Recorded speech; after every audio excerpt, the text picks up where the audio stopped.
নমস্কার, মহাদেব গার্ডেন থেকে কল্যাণী বলছি। আপনারা কেমন আছেন? আশা করি ভালো আছেন, আমিও ভালো আছি। আজকে আমি আমার ছাদ বাগানে পেয়ারা গাছ নিয়ে এসেছি। আশা করি আপনাদের ছাদ বাগানে সবাইরই একটা দুটো করে পেয়ারা গাছ আছে।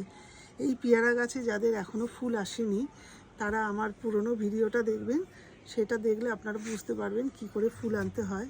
আর যাদের এরকম ফুল এসে এরকম গুটি এসে গেছে, এই দেখুন, এই দেখুন, এরকম গুটি এসেছে এইখানে, এই দেখুন, এই দেখুন, এখানে এই যে পেয়ারা, এই দেখুন এরকম বড় বড় পেয়ারা। এইগুলোকে কী করে বড় করবে? এই দেখুন ফুল এসছে, এখান থেকে পেয়ারা ধরছে এইখানে, এই দেখুন এখানে, এই দেখুন এখানে, এই দেখুন ফুল এসছে, এখানে কুড়ি এসছে, এখানে ফুল এসেছে, এখানেও তাই। এই দেখুন এখানে ছোট পেয়ারা ধরছে, এই দেখুন ফুল।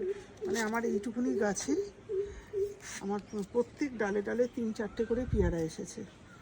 এবং এইগুলো কী করে এনেছি সেইগুলো আমি আগের ভিডিওয়ে বলেছি, আবার আমি বলে দেবো।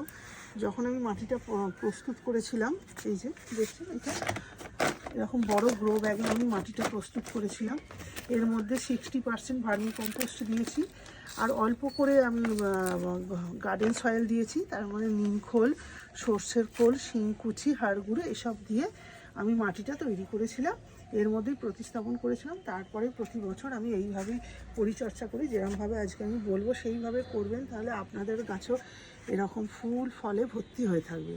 আর যাদের এখনও গাছে ফুল আসছে না তারা এইরকম গাছের এই যে দেখছেন এইটা এরকম করে কেটে দেবেন, দেখবেন এখান থেকে আপনাদের ফুল হবে। এই যে এইগুলো এরকমভাবে কেটে দেবেন, এইখান থেকে ফুল আসবে। এই যে আমার ফুল এসছে, এর পাশে এই যে গজিয়েছে, এটা দুটো পাতা জোড়া, এইটাকে এরমভাবে কেটে দেবেন, বুঝেছেন?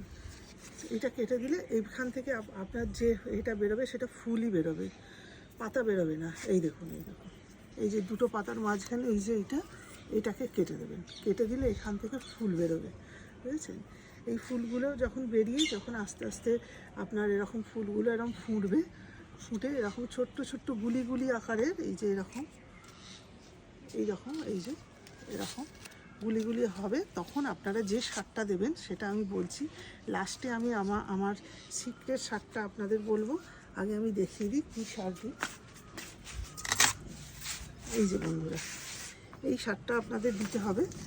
এর মধ্যে আছে 60% ভার্মি কম্পোস্ট, আর বাকিটা শিংকুচি, হাড় গুঁড়ো, আর হাড় গুঁড়ো দিয়েছি, শিংকুচি দিয়েছি, আর নিম খোল আর সর্ষের খোল, বুঝেছেন? আর তার মধ্যে একটু ট্রাইকোডার্মা ভিরিডি দিয়ে এইটা বানিয়েছি। দিয়ে এই যে দেখুন এরকমভাবে গাছের গোড়ায় দিয়ে দেবো, আর কিচ্ছু দেখতে হবে না। এই যে এইভাবে দিয়ে দেবেন, এই যে দিয়ে দিলাম। দিয়ে এরপর আমি গার্ডেন সয়েল এর মধ্যে চাপা দিয়ে দেবো, বুঝেছেন? আপনার ফল খুব তাড়াতাড়ি মানে বড় হয়ে যাবে, রসালো হবে, এবং ফলের মধ্যে আপনার কোনো দাগ কিচ্ছু হবে না। এই যে সারটা দিয়ে দিলাম, আর আপনার কিচ্ছু করতে হবে না। এর মধ্যে আপনারা মাসের মধ্যে 2বার করে সর্ষের ফুল ভাজানো পাতলা পাতলা জল দেবেন, আর প্রত্যেক দিন জল দিয়ে গাছকে ধুয়ে দেবেন। ব্যাস, আপনার দেখতে হবে না, প্রত্যেকটা ফুল থেকে ফল এরকম হবে। এবং এইগুলো খুব সহজে 1 মাসের ভেতরে বড় বড় আপনার ছাদ থেকে বড় বড় পেয়ারা হারভেস্ট করতে পারবেন। আর যখনই পেয়ারাটা হারভেস্ট করা হয়ে যাবে তারপরেই আপনারা সেই ডালটা কেটে দেবেন, দিলে আবার আপনার সেখান থেকে নতুন ডাল বেরিয়ে আবার ফুল হবে। কারণ পেয়ারা বছরে 3বার করে ফল দেয়। আর আমার যে সিক্রেট এটা দিয়েছি মাটির মধ্যে সারটা, সেটা হলো যে আপনারা ভাত 1 সপ্তাহ ধরে পচাবেন, পচিয়ে এই যে গাছের গোড়ায় এখান দিয়ে চারদিকে গর্ত করে সেই ভাত পচা দিয়ে দেবেন, দিয়ে তার উপর দিয়ে মাটি চাপিয়ে দেবেন। আমি দিয়েছিলাম, তারপরে আমার এরকম ফুলে ভর্তি হয়ে গেছে। আপনারাও তাই করবেন, কারণ পেয়ারা গাছের জন্য ভাত পচা খুব উপকারী। এটা আপনারা দেবেন। যদি ভিডিওটা ভালো লাগে এইভাবে আপনারা করুন। যদি এই ভিডিওটা ভালো লাগে আপনারা শেয়ার করবেন, লাইক করবেন, সাবস্ক্রাইব করবেন, পাশে থাকবেন। নমস্কার।